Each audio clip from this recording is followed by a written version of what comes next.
There are other ways of playing the A7th. For example, when changing from A to A7, a lot of guitarists will just lift up the third finger, like this. There's your third, lift, et voila.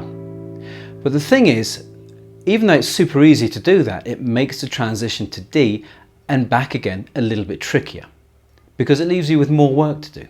So,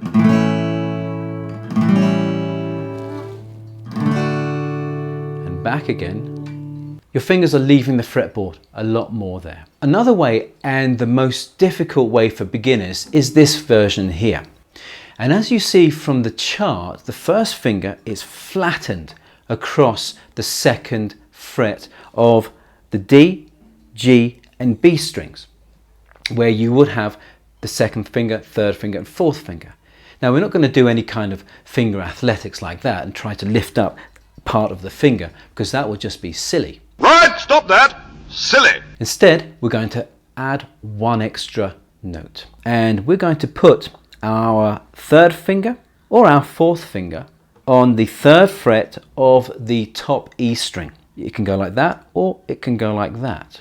Some people try to use the second finger, but I find that one a little bit more difficult. I use the fourth finger because it anchors me to the fretboard when I go back to a G chord, especially in something like the 12 bar in D. Now, more difficult for sure, but listen to this.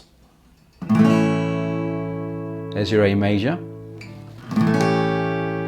And there is the 7th. And if you listen closely to him singing Peggy Sue, you'll hear him use this version of the chord just before he hits the D chord in, I think it's bar 5 of the verse. So have a listen to this. Here is the A, A7, D.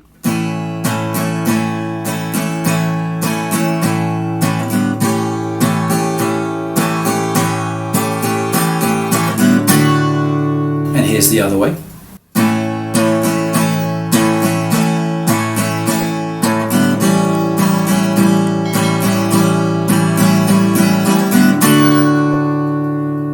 So which version do you like? Let me know in the comments.